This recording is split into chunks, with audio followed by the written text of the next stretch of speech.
All right, hello there. This is John with Gringo.dev, reporting live from a client's office here in Polanco while I wait out the traffic that is endemic to this particular city. I love it though. Come to Mexico City if you can. Great place, great people, tech culture, all that stuff. But anyway, so wanted to talk about Next.js 14.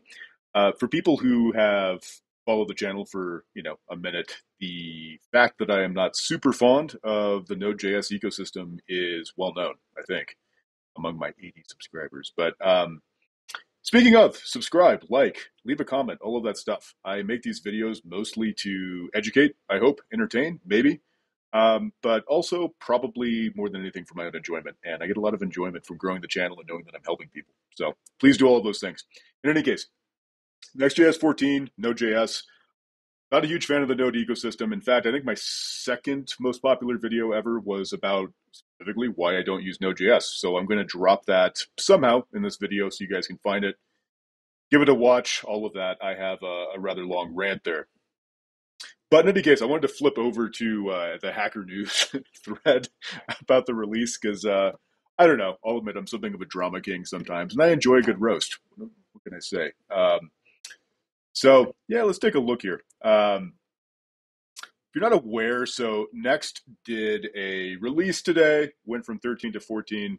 I mean, I think objectively, like if you look at the release notes, there wasn't that much that actually changed. But I think people are just so traumatized by the move from Next 12 to Next 13 that there are a lot of reactions coming out here. People have still not gotten over the whole React server components thing. I mean, more precisely, the app router thing.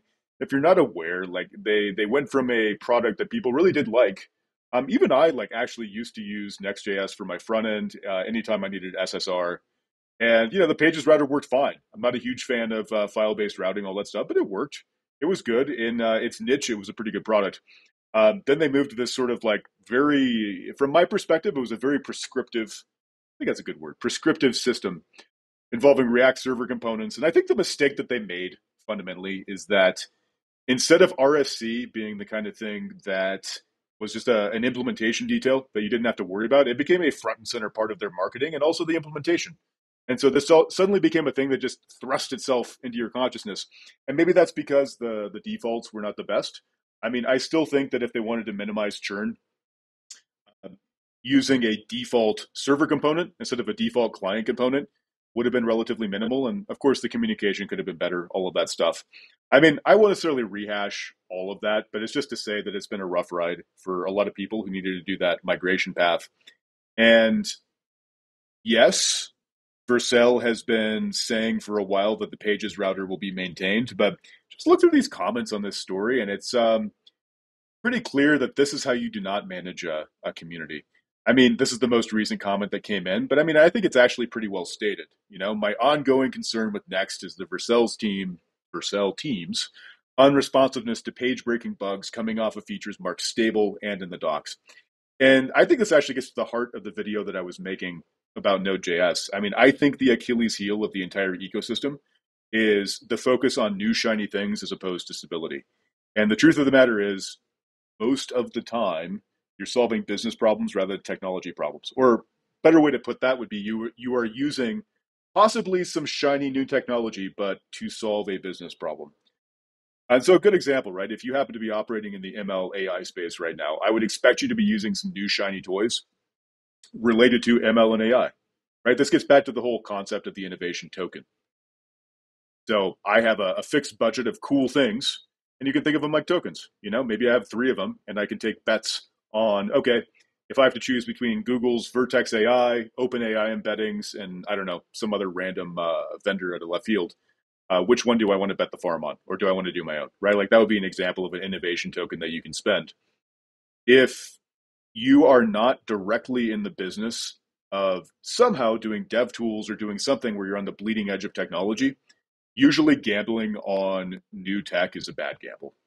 I mean, if it's not going to make or break your business, why not go with the devil you know? And like there's plenty of options out there. Rails has been around forever. Django's been around forever. Laravel has been around forever.